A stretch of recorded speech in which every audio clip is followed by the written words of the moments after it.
Welcome to all who want to reclaim your inner bitch. We are three bitches on a mission to shift long-held societal norms and perceptions on taboo subjects women tend to sugarcoat or let slide because of preconceived fears or repercussions from the good old boy system. Please join us on our journey of self-growth, embracing women's empowerment while loving our counterparts, destigmatizing slang words, addiction, recovery, and discovering how to break societal norms and to live our best lives authentically. All right, let's dive into this episode.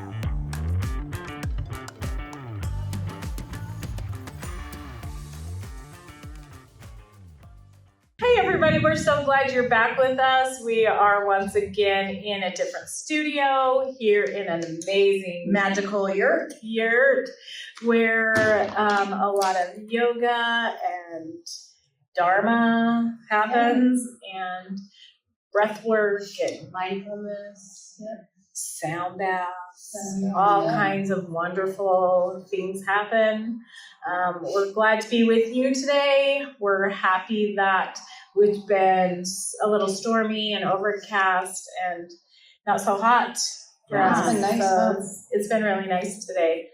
Want to do a brief check-in. It's been really interesting. I've been really hard on myself as far as like the need to be perfect. Like, weird. I know, right? Perfectionism runs deep. It really is something that I have to challenge on a daily basis, and I have to do it in a way that I'm not bleeding on somebody else. So for me, one of those things is, and I practiced it today, I was so proud of myself. Tell us.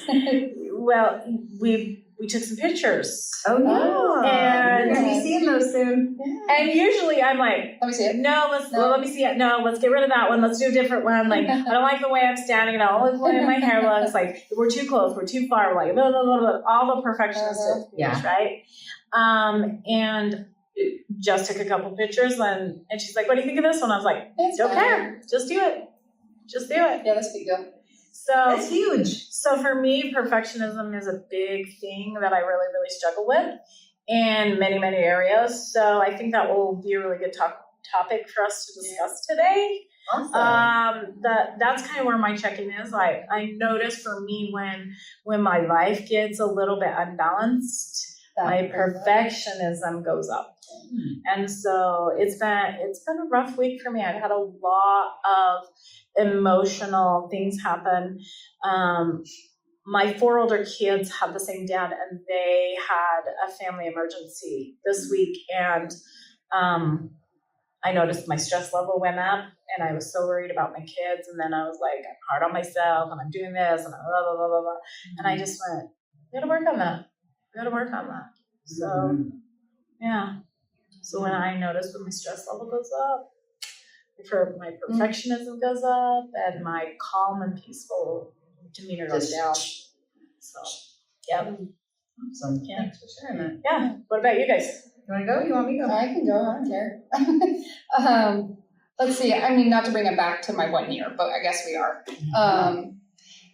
For me, I wasn't really going to celebrate. I wasn't going to do anything, and just like, let's go to a meeting. And I was like, yeah, okay, whatever. But I wasn't going to do anything, and I think when I really was looking at it, it was because I didn't think I was, even though I'm working on perfectionism, it was like, yeah, but I don't have this very good, and I'm not here. I haven't done the substances, but my behaviors, right? Yeah. I was like, I haven't quite. She's trying to go steps ahead. I haven't quite figured out how to not fly off the handle, And it was just interesting to look at that and then just try to get myself some grace and be like, you know what? You don't have any substances, so might as well celebrate. But yeah. I'm so glad you let us. I am too. With you. Yeah. And I'm so glad you set it up. Yeah. She texted me, she's like, it's all set. We're going to celebrate our girl. Mm-hmm. And I was like, yes. And we made it happen. It was so much fun. But it is interesting how much that bleeds into your life. Yeah. And without the awareness, it can take over. Yeah. I know a lot of my addiction, a lot of problems with my addiction stem from perfectionism. Mm-hmm. And so it's something that I have to be aware of and notice when those patterns are showing up for me. And it's down to the littlest things of, we're talking about how the towels are folded, or how the Dishwasher's dishwasher is loaded, or, I mean, I can get really picky about things. And we'll jump further into that so that you guys can see that, like, we all struggle in some aspect with perfectionism. And we're going to talk a little bit more about, like, why we have perfectionism. So thanks for sharing. Yeah, thanks. I know with, I did mention the women's luncheon on an episode that I just got to chair. Just letting go of, so it's the KISS luncheon is what it's called. And it's called Keep It Simple, Sister. And one of the things that I learned that, not necessarily about myself, but with other people is, hey, I don't know what's going on. So that's one thing I learned about the leader aspect, right? I knew that this was happening here. I knew this was happening here. This was happening here. This was happening here. But they all didn't know that this was all happening. So they were like, oh, what's going on? Jess, is this all coming together? Do you need help? Do you need like all of these things? So for me, that was, I wasn't communicating that aspect of, okay, ladies, this is how it goes. And so, like I said, this is my first year chairing and learning that,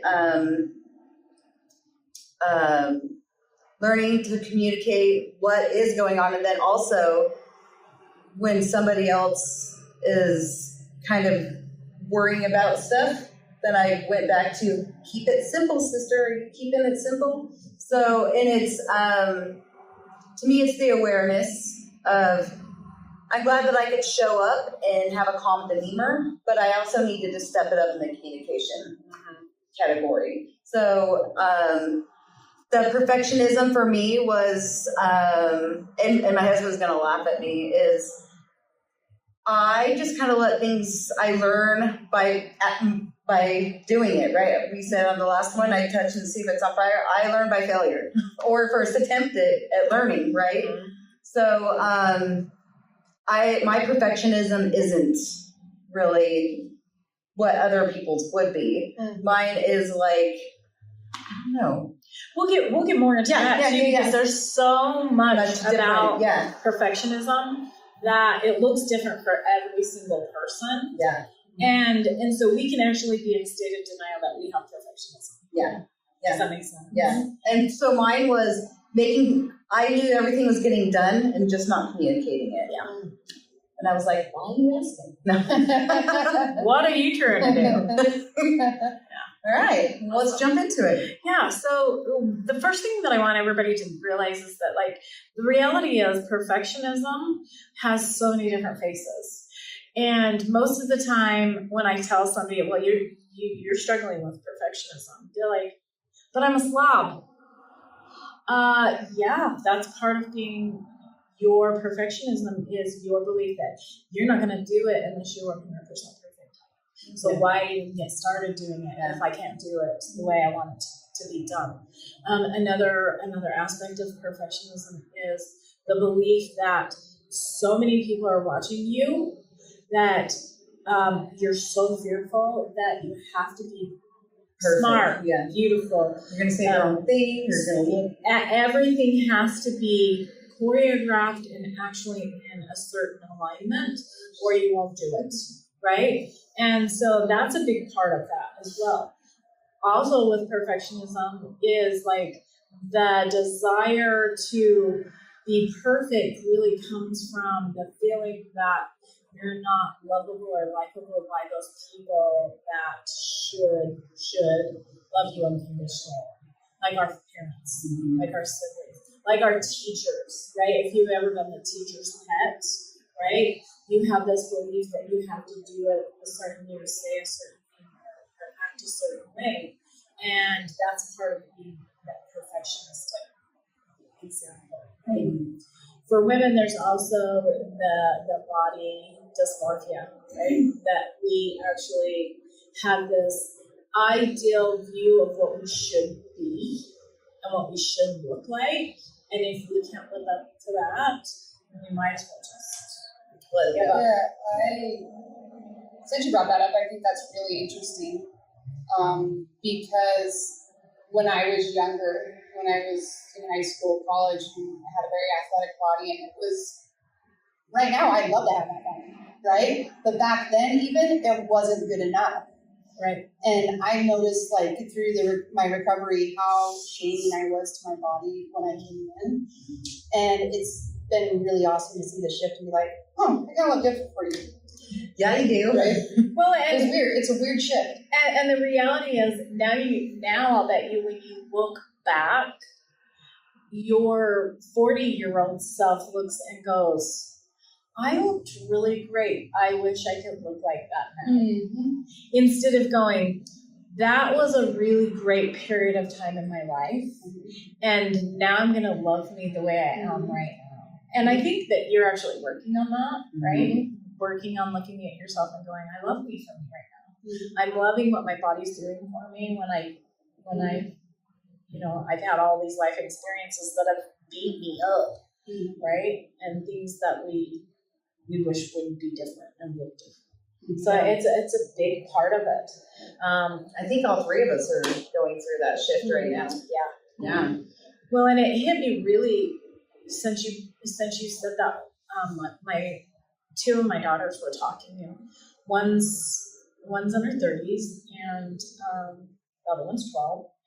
And my older daughter looked at my younger daughter and she said, you know what? I wish you would slow down and love you for you now. Yeah. Because you're going to look back later in life and wish you would have. And I think that if we could actually be so loving to other people and kind to share with them what our belief is about ourselves in this moment, things would change for women. And I know that's one thing that we all strive to do is to help you feel beautiful for wherever you are, whatever you're struggling with, whatever you're leaning into. For me, I really struggled with that for a long time because I was anorexic for years. And when I started having my second family, I had my oldest and the youngest at the age of 35. And my body does not bounce back. My body didn't respond to pregnancy the way it had ever responded. Plus, I'd become conscious-minded and entered recovery. So things just looked different and felt different. And I had to really, really, really work on loving me in the moment. And I still struggle with that. I think we all do. For me, the biggest thing, though, is making sure that I'm not shaming myself out loud. Because I don't want anybody to hear me or see me say something that then they look at themselves or they think I'm looking at them through those eyes, right? I love that you actually love us enough to call us out when we do it and we don't even realize it. I love that. I'd love to challenge you on that. It's so important because the reality is, how many times have you even went into like a public bathroom and at that mirror you're seeing a woman scrutinize herself and look at herself in a way that's not loving and kind, right? I just want to interject this right here is one thing that I've been practicing probably the last 6 months is I read something on before you leave the house, take 6 steps back and look at yourself in the mirror. And the perfections that you're seeing up close right here, you're not seeing them. Most people are seeing you at 6 feet, and you look pretty good at 6 feet. So why are we getting right here and scrutinizing everything that's wrong with us? If we just to do that in the morning, just take that 6 feet back. I love that. And look. I've never heard of that. I think that's great. Take the 6 feet back, and it's a game changer. Like, you don't see all the flaws. Yeah. You don't see all the flaws. Well, and you're kinder to where you're at in your growth process, right? Yeah, so that's something that I've been doing. And the other thing, probably the last couple of months, is I've really been challenging myself when someone gives me a compliment. Because that's really hard. Yeah. That's really, really hard. And the other day I went into the beauty salon or whatever, and there was a lady in there, and she's just standing there looking at me. She's probably 6 feet away, And she was like, "You're so beautiful." And I was like, "Oh, I hate this so bad." I was like, "Oh, thank you so much." Instead of saying, "Oh, no, I'm not, not." That was really a challenge for me, but it's something that I'm really trying to work on, because how many times do we not accept a compliment? All the time. All the time. For me, it's still really uncomfortable with my husband. Because he's usually a lot closer than 6 feet. Yes. And Imagine that. and I'll look over sometimes and he's looking at me and I'm like, what you doing? And he'll simply say, "I'm admiring your beauty." And my immediate thought is, He's like what the authentic, hell? He is authentic about it. Oh, absolutely. But I'm like, in my mind, but I have practiced to say thank you. Yeah, you did it last night when I sent that to you. You didn't say anything, you just said thank you. I was like, yes. Yeah. So it is one hard. of those things that it is really, really difficult to take a look at when you're scrutinizing yourself. Because we might as well talk about that for just a second. What Julie's talking about is I've shared before that I'm on a journey to change my health and my weight and the way I feel and all the things. And yesterday Julie said, "Do I have permission to send you a side-by-side picture?" And I said, "Sure," which is huge for me because Which is why I asked for permission. Yeah, and you did great, thank you. But I was like, "Sure, do it." And the difference, like I wanted to refute all the difference, but I still have this much to go, and I still blah blah blah blah blah blah blah blah. That perfectionism, right?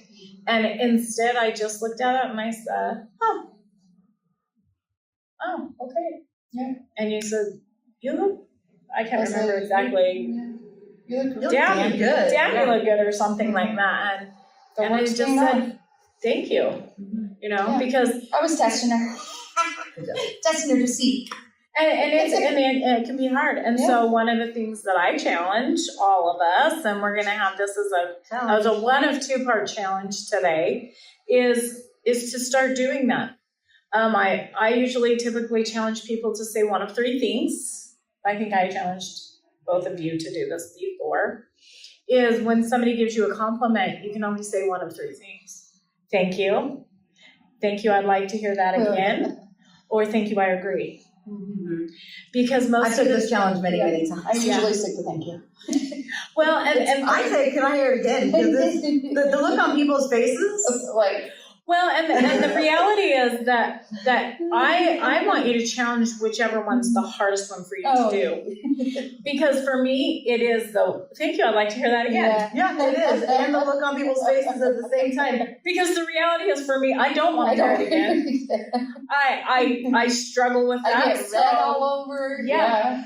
So that is the one that I try to practice the very most, because it's still the most uncomfortable for me. Yeah.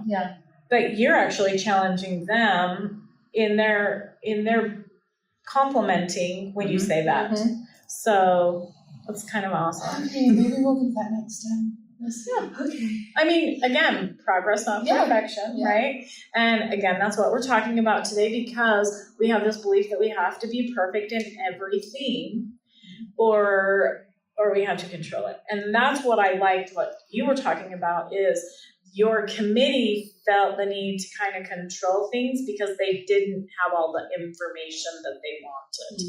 And as women in recovery, as women, period, we like to know the things. Yeah. And so it can be really, really devastating not to know the pieces, because then we feel like we need to control it more. I don't know if you guys have felt that way in your relationship, but I know for me, like, there are certain things in my relationship that he does that I really struggle letting it be okay. And the perfectionism, like, it's in my face 24/7. I actually, at my last session with my husband in our therapy session, #therapy, everyone needs it. my husband was doing something, and I'm not going to get too specific, right? Sure. And I kept going, but you're better than that, and you deserve to feel better than that, and you deserve to be heard, and you da-da-da-da-da-da-da. And she's like, hold on, Jessica. Hold on.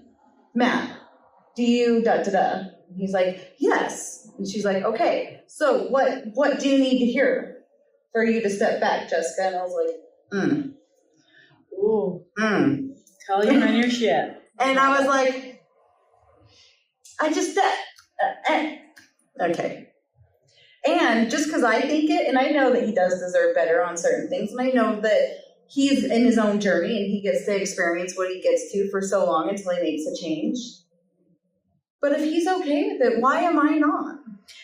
Well, and here's the thing with that right there, since you brought that to the front, that's generational.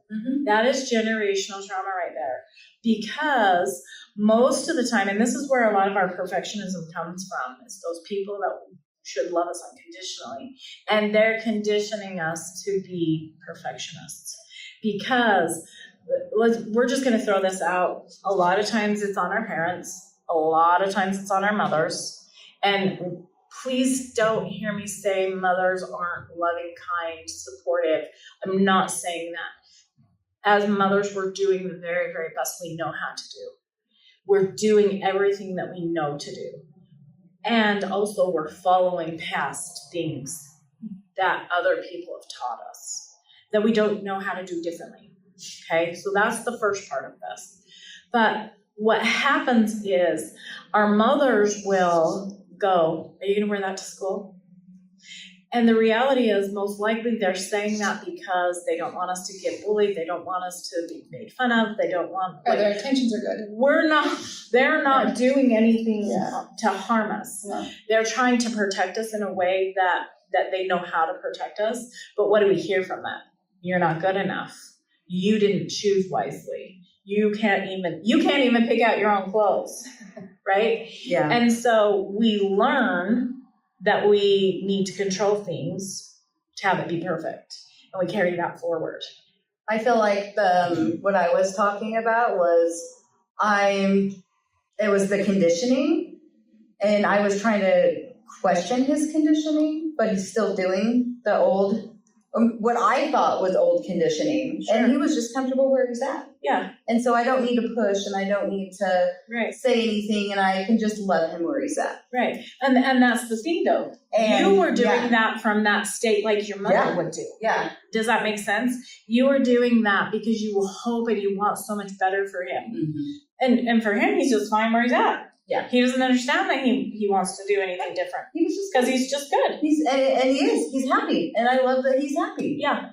And so the next part of that is that when our parents do that, they start owning our successes and they own our failures.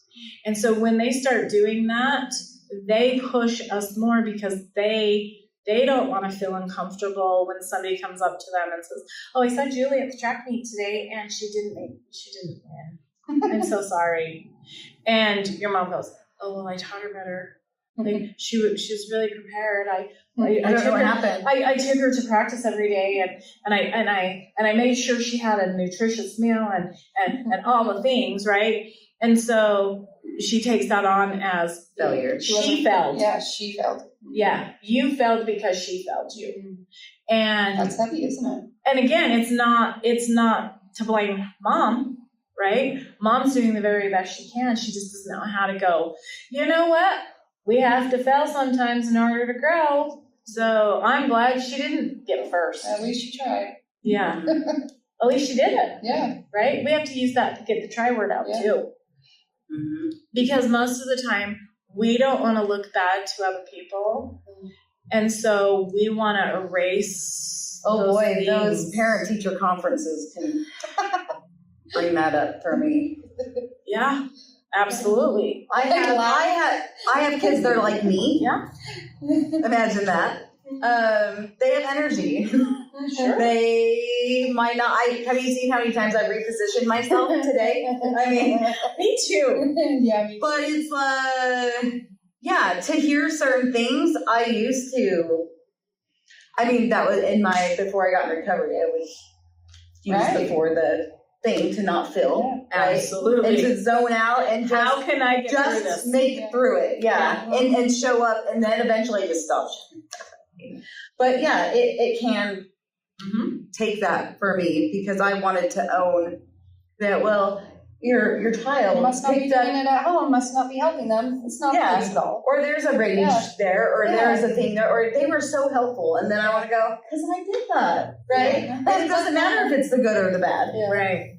It's because of me. Yeah. It's me. And that's what I'm saying. We own the successes and the So it's failures. making sense. Yeah. It's starting to make sense. In fact, there was a time when my son, he was the baby of the first family, and I actually had a teacher call me in. It wasn't even parent-teacher conference time, and I was like, I don't like this. This is gonna be bad. And she sat me down and she said, I could actually get some funding for you to get new clothes for your son. And I went, what are you talking about? and she goes, well, every day he comes and he's got ripped clothes and like he wears the same outfit a couple of times a week. And so I just thought maybe you guys didn't have enough money to like buy him extra clothes. And I went, oh, I wish I could show you his drawers. Like they are stacked with all kinds of stuff that he won't wear. Like this is what he loves. If it's anything like my kids, they rewash all the stuff they don't wear with the stuff they do wear. Well, this one he had Just chose he had like comfortable shirts. he had like 3 outfits that were like his favorite, and that's what he wore consistently. He And didn't care. he does. He's still he's a lot more careful, but he still is like doesn't really care. Yeah. He doesn't have to have the designer clothes to Feel good. be okay. Yeah. But I could have very easily Took that person. and don't get me wrong, there was a moment where I was like, oh, Yeah. no, we have enough money. And she was like, you don't have to feel bad here. And I was like, oh, I wish you could see his clothes. Like he has a closet full of clothes and 5 drawers full of clothes.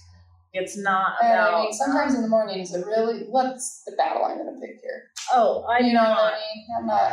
I felt with this particular child, if he actually got up Went and to school. had something to eat before I got him to school, that was a win. Yeah. So just because and I appreciate, I was able to thank her for that. Yeah. Thank you. Without owning that she thought we were, destitute, not taking care of my child, right? Yeah. And I think that's the important piece of perfectionism is allowing ourselves to not own it and not own what's not ours, and we do that a lot.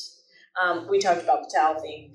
I don't know if I'll ever get over that one. I like my towels the way I like my towels. I let my kids fold their towels the way they like it. But if it's going to be in my room and I have to see it on a daily, that is one thing that I'm like, no, I'm going to fold it the way I like to fold it. Because it's weird. We all have a specific way that we like towels to be folded. Or the toilet paper roll put in, or the paper towels, or Yeah, I think when it starts overtaking Hanging your your life clothes. is when we need to look at it, right? Yeah. scrubbing with bleach Yeah. over and over every day, or Yeah.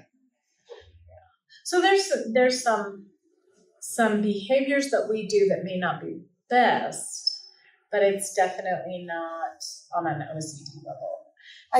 and even if it is, it's not a problem until it's a problem, right? Until you realize maybe. Well, I mean, it can become a really huge problem, and that's what we have to really be careful with. Yeah. Because we want to address the underlying issue, right? We want to look at the underneath part of it. I know for me with the towel thing is I need to feel clean. And so for me, if I don't fold them, I didn't know that they went from the washer to the dryer to me folding them. Mm-hmm. So for me, that's the biggest part of it.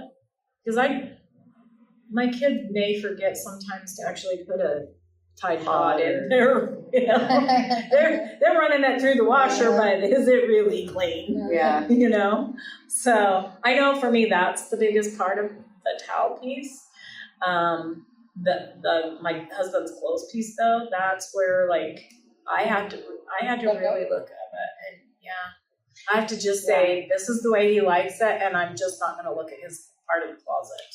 Yeah, I think the more that, like, I work on my perfectionism, and it's really insightful when it starts to flare up because those patterns start showing up. So now it's like, oh, I know what that looks like, or I know when this starts showing up, I need to look at what's under here. Underneath because I'm doing this, and this. You know, where it's the house is spick and span, like at all time, nobody can sit down. Yeah. Like, there's that going on, and then there's other patterns. Then I'm like, oh, it's time to take a step back. Oh, it's the other patterns that shows up when mom comes in and is like, why is this over here? Why is this over here? When I'm starting to look at you and I've got resting bitch face and I'm just like expecting you to take care of it the way I want it done. That's when I need to step back. Let's talk about that because that is a huge piece, especially as a mom. When we are starting to do that, it's definitely an underneath here kind of thing. Yeah. And we have to be really careful about that because what we're telling our children is you're not doing it good enough. It's not good enough. And so for me, that over the years, like I think we talked about this a little bit earlier today. I really have had to just let my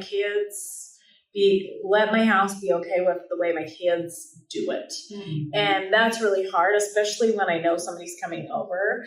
Like we had somebody come in and want to use the bathroom, and I know that the main bathroom is a nightmare.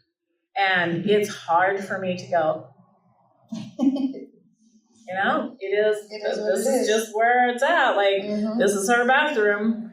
And I'm not going to apologize because I don't want to hear her. I don't want her to hear me say, I'm so sorry, the bathroom's messy.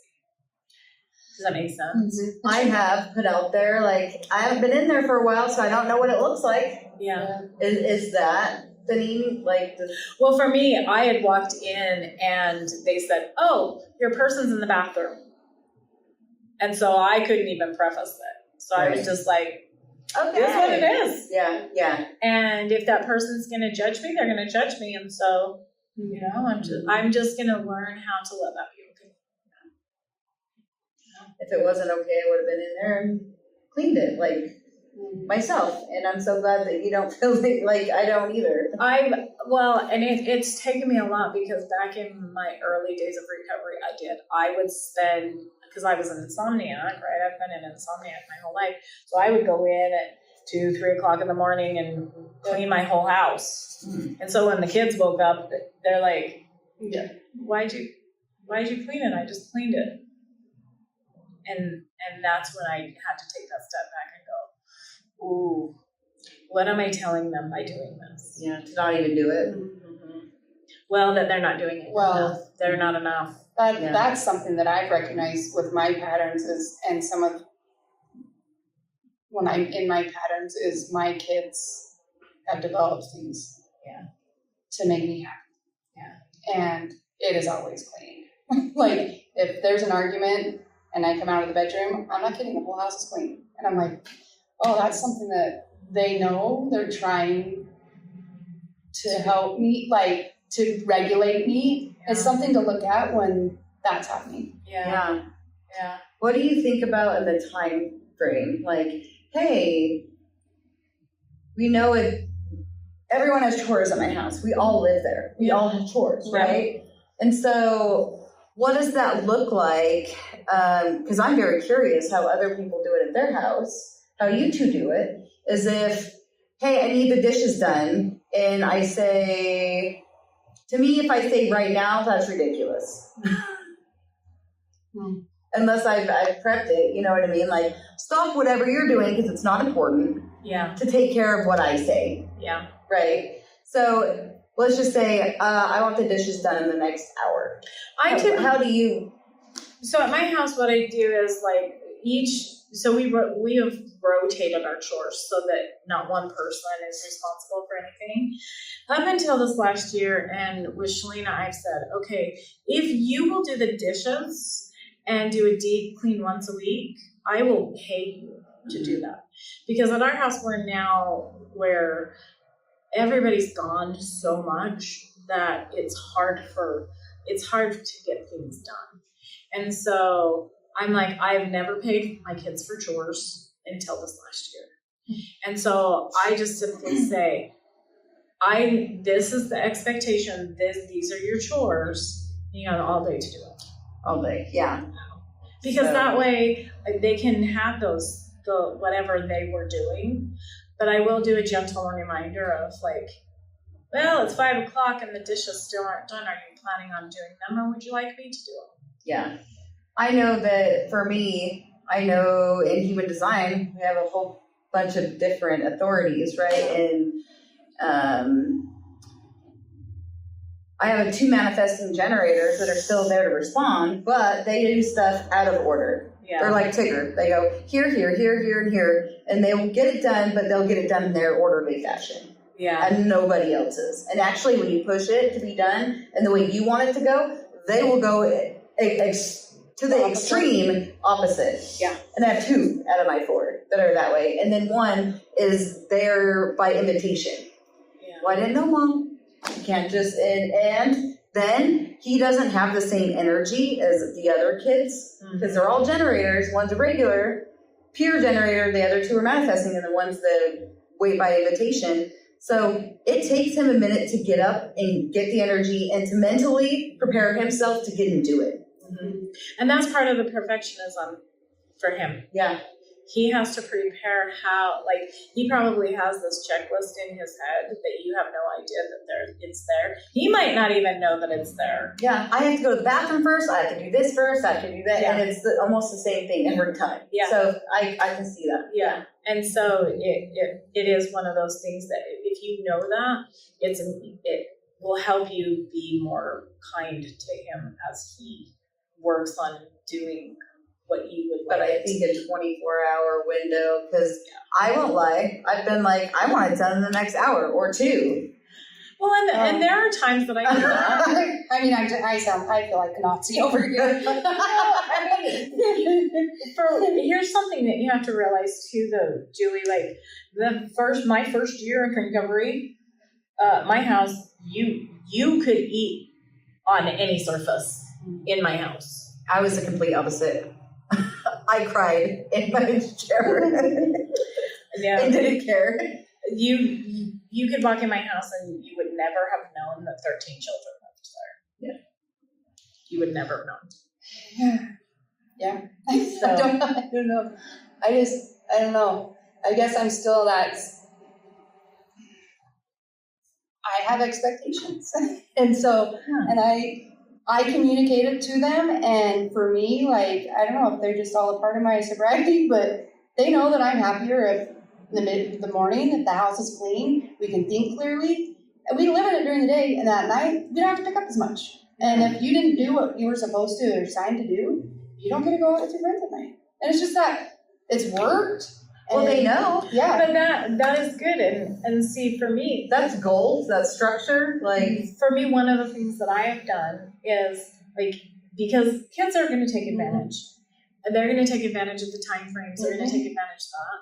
And I simply tell them, like, if your chore's not done, I can't do mine, and mine's feeding you. So, you want to eat, like, your chore needs to be accomplished. and I brought that up because it is something in my household that 2 different parenting styles. Mm-hmm.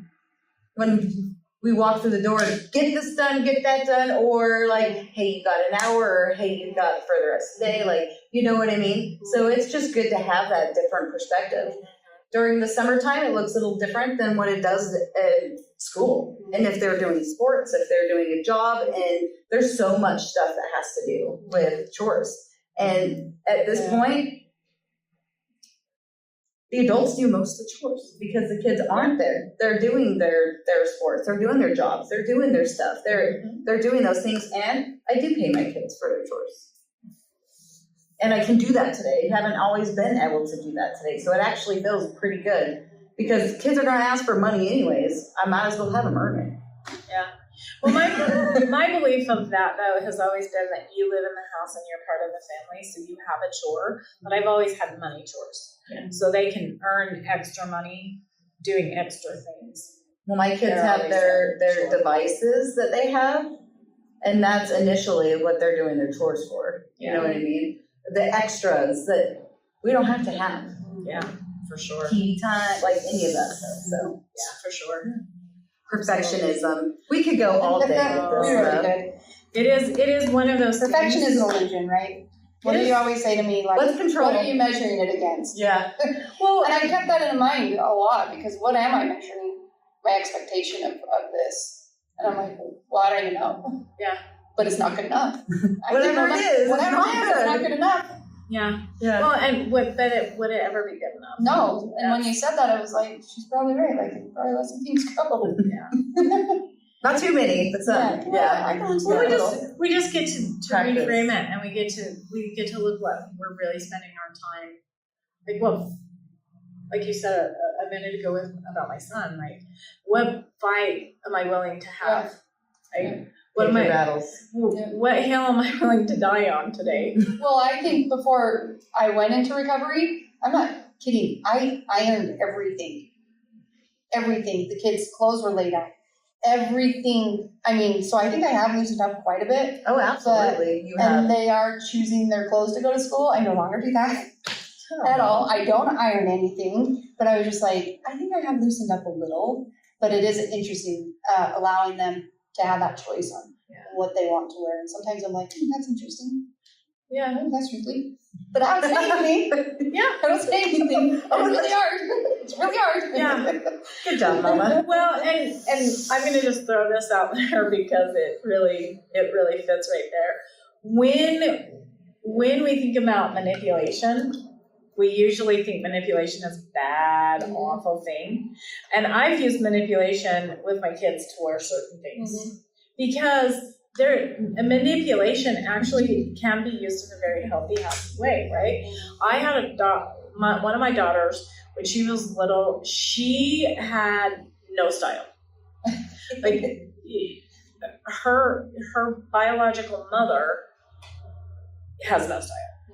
And so this child, she would wear patterns that Should have been worn together. hurt your eyes. Literally hurt your eyes. And I didn't want her to feel bad that she was Hard to look at. Only because of the patterns, not her. right. Well, or be made fun of at school. And so I'd say, you have a really cute skirt that would match that shirt. Or how about you wear that shirt over here because that shirt's not as wrinkly, right? Yeah. Whatever that looks like. So you're manipulating it in a way that's beneficial for them as well as for you without hurting you. Right? Yeah, So power of It got suggestion. extreme when my youngest was like, can you iron my underwear? I was like, I was that bad before I went Well, you to did treatment. share about the pony, like the hair and the pictures and all this stuff. Yeah. Yeah. So you've jumped canyons on that. Right? Congratulations. Yeah. And It's a real thing. again, the perfectionism will say, I am not doing enough yet. Right? And the reality is, like, you're right where you need to be with what you're working on. Right? So I think that's the second part of the challenge, is being kind to yourself as you're working on this piece of letting go. But I really want to hear from you guys. We really want to hear from you guys. Something that you have done that you've really struggled with your perfectionistic piece in it, so that you might find a little bit of help as you talk through it. Because we've all been there. We all go through similar things, and we all own things we shouldn't own. So with that, I think we end this episode. Again, though, we want to encourage you to subscribe, bring people on board. The more people we have, the more giveaways we can do. We want to be able to give some fun things away. So let's do it. Thanks so much. We'll see you next time. Thanks so much for tuning into this episode. If you've enjoyed what you've heard, please feel free to rate, subscribe, or leave a review wherever you listen to your podcasts. That helps others find the show, and we greatly appreciate it. Once again, thanks for listening, and we'll catch you in the next episode.